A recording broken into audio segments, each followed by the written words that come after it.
Livro Fonte Viva, autoria Emmanuel, psicografia Francisco Cândido Xavier. Capítulo 101. A cortina do eu. Porque todos buscam o que é seu e não o que é do Cristo Jesus. De Paulo aos Filipenses, capítulo 2, versículo 21. Em verdade, estudamos com Cristo a ciência divina de ligação com o Pai, mas ainda nos achamos muito distantes da genuína comunhão com os interesses divinos. Por trás da cortina do eu, conservamos lamentável cegueira diante da vida.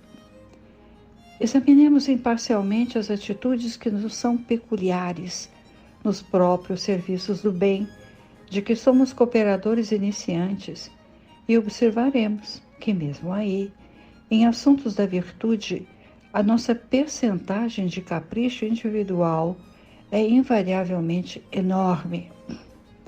A antiga lenda de Narciso permanece viva em nossos mínimos gestos, em maior ou menor porção. Em tudo e em toda parte, apaixonamo-nos pela nossa própria imagem. Nos seres mais queridos, habitualmente amamos a nós mesmos, porque, se demonstram pontos de vista diferentes dos nossos, ainda mesmo quando superiores aos princípios que esposamos, instintivamente enfraquecemos a afeição que lhes consagrávamos. Nas obras do bem a que nos devotamos, estimamos acima de tudo os métodos e processos que se exteriorizam do nosso modo de ser e de entender. Porquanto, se o serviço evolui ou se aperfeiçoa, refletindo o pensamento de outras personalidades acima da nossa, operamos quase sem perceber a diminuição do nosso interesse para com os trabalhos iniciados. Aceitamos a colaboração alheia, mas sentimos dificuldade para oferecer o concurso que nos compete. Se nos achamos em posição superior, doamos com alegria uma fortuna ao irmão necessitado, que segue conosco em condição de subalternidade, a fim de contemplarmos com volúpia as nossas qualidades nobres, no reconhecimento do longo curso a que se sente constrangido, mas raramente concedemos um sorriso de boa vontade ao companheiro mais abastado, mais forte, posto pelos desígnios divinos à nossa frente. Em todos os passos da luta humana, encontramos a virtude rodeada de vícios e o conhecimento dignificante quase sufocado pelos espinhos da ignorância, porque infelizmente cada um de nós, de modo geral, vive à procura do eu mesmo. Entretanto, graças à bondade de Deus, o sofrimento e a morte nos surpreendem na experiência do corpo e além dela, arrebatando-nos aos vastos continentes da meditação e da humildade, onde aprenderemos, pouco a pouco, a buscar o que pertence a Jesus Cristo em favor de nossa verdadeira felicidade dentro da glória de viver.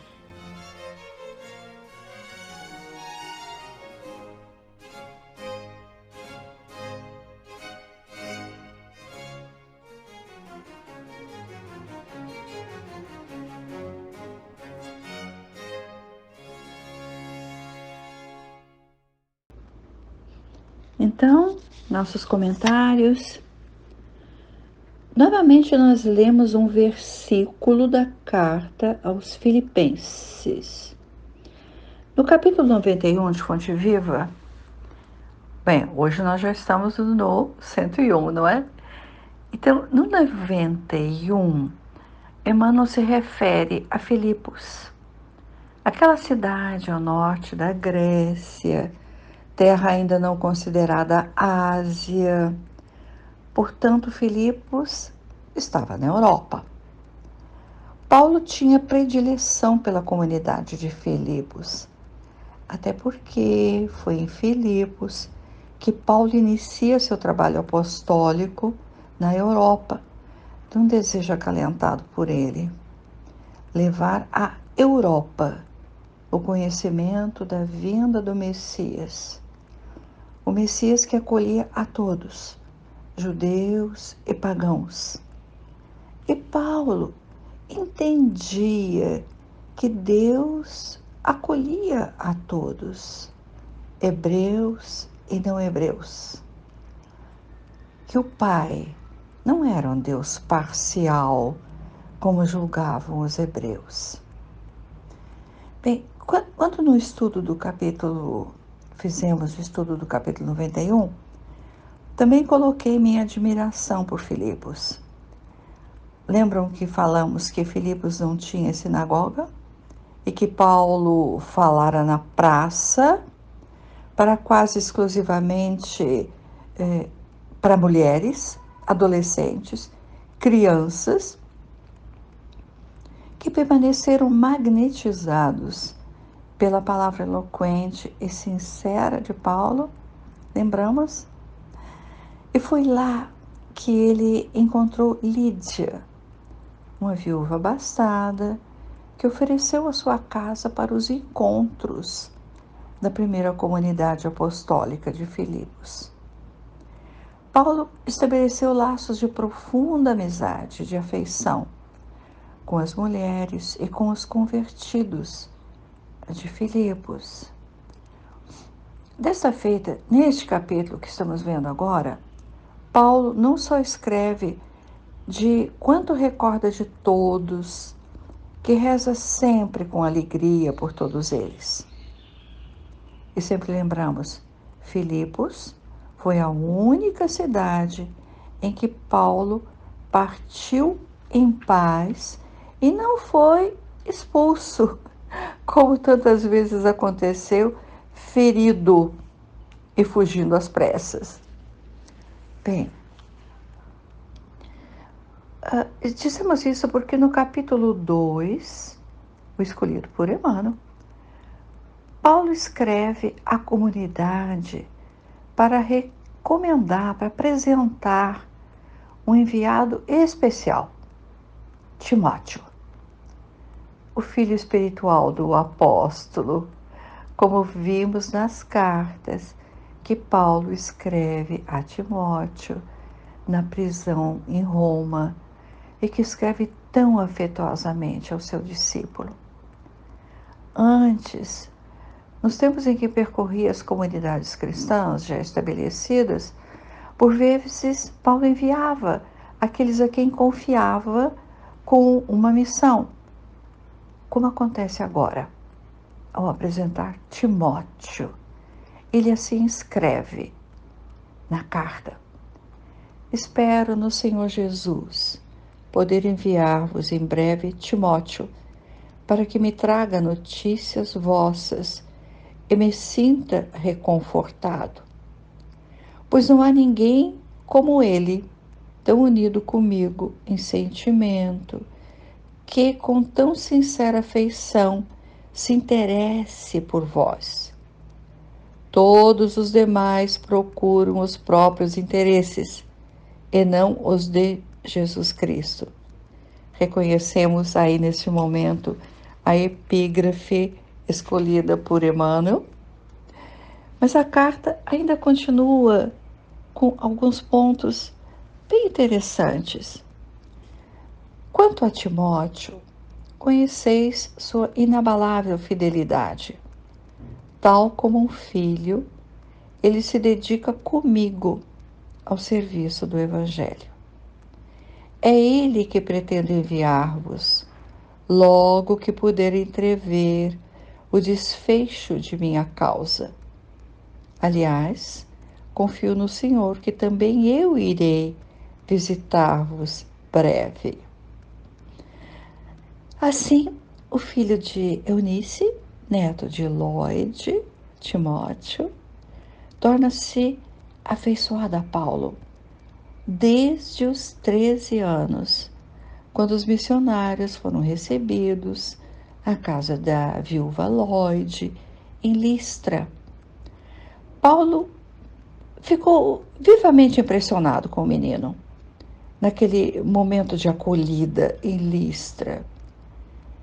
Um menino de caráter terno, temperamento sensível, inteligência viva. Na própria noite da chegada, em meio aos respeitosos comentários da lei mosaica, Paulo percebe que as suas palavras são recebidas com mais vivo interesse por parte do adolescente Timóteo. Que ligação espiritual, que com certeza havia essa ligação espiritual, mas que ligação espiritual antecedia a vinda dos dois à Terra. Naqueles momentos decisivos para a implantação do cristianismo, como costumamos dizer, cristianismo primitivo, e não primitivo com a significação de pobre, ignorante, mas com o sentido de próximo ao começo, quando a presença de Jesus ainda estava viva entre os pioneiros, Pedro, João, Tiago, Paulo, depois. E agora encontramos o moço Timóteo. O Cristo primitivo sem a interferência dos pensamentos egoístas dos homens, que buscam os seus interesses, como escreve Paulo aos Filipenses. O exercício do cristianismo com Paulo rompeu barreiras, preconceitos tão comuns da época. E vimos um exemplo quando, depois de falar de Cristo à comunidade fora da Palestina, homens e mulheres, escravos e senhores, eruditos e analfabetos, reuniam-se ao redor da mesma mesa, comendo do mesmo pão, das mesmas frutas, bebendo do mesmo vinho. Era um exercício de verdadeira fraternidade. Com a coragem de Paulo, esse exercício foi possível, enquanto em Jerusalém os apóstolos e seguidores ainda permaneciam aquelas questões trazidas pelos profetas no Velho Testamento. E Jesus não desprezou o Velho Testamento. Quantas vezes citava os profetas, mas em muitas ocasiões também dizia: eu, porém, vos digo.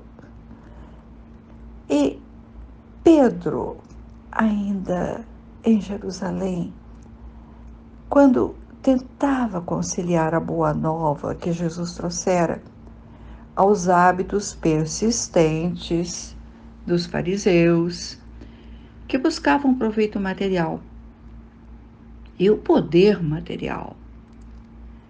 Ele assim fazia para que a casa do caminho se mantivesse de pé, recebendo os ignorados pela sociedade hebraica.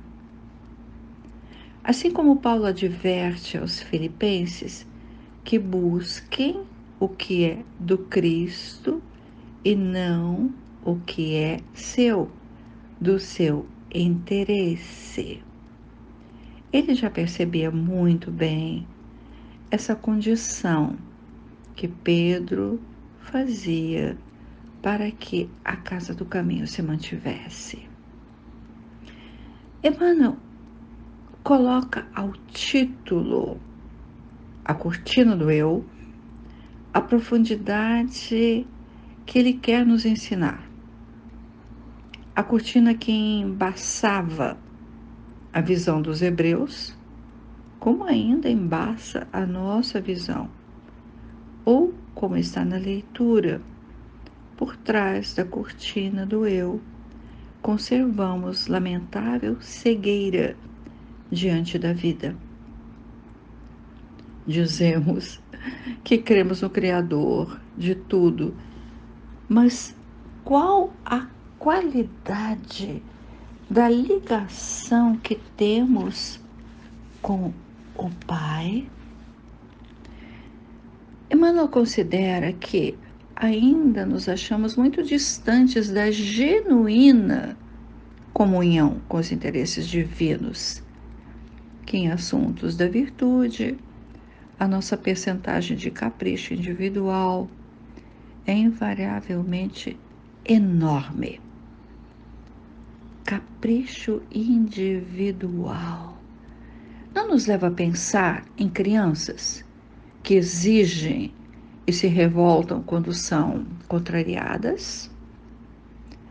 E para não nos classificar como infantis, Emmanuel recorre à lenda de Narciso, ou como costumamos ouvir, o mito de Narciso, uma das histórias mais famosas da mitologia grega. O belo Narciso é tão vaidoso que acabou se apaixonando pelo próprio reflexo até morrer de fome e de sede à beira da fonte de água onde via sua imagem refletida. Emmanuel usa o pronome nós, caridosamente, incluindo-se, portanto, para dizer que a lenda permanece viva em nossos mínimos gestos, em maior ou menor porção, que apaixonamo-nos pela nossa própria imagem. E diante disso, dizemos e pensamos assim: mães e pais desejam que os filhos reflitam a eles, pais e mães, e querem vê-los repetindo o seu modo de ser, de pensar, de se conduzir.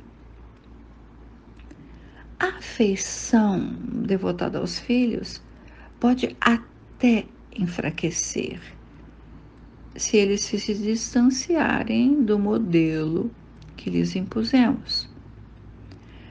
De modo mais contundente, o mesmo acontece em ambiente social ou profissional. Se nossas ideias não são aceitas, saímos do grupo. Se outras personalidades superam os nossos métodos, diminui o nosso interesse em auxiliar. Coloquemos a imagem de Emmanuel rapidamente em nosso trabalho de promoção social. O outro é subalterno e nos é reconhecido pelo trabalho. Doamos com alegria.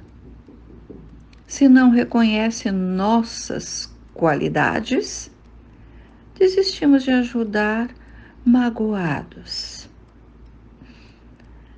Cada um de nós, de modo geral, vive à procura do eu mesmo. A cortina do eu é levantada com o sofrimento e com a morte do corpo. E quando se quisermos, se quisermos, poderemos nos ver sem os reflexos do lago do encantamento egoísta de que Emmanuel nos fala.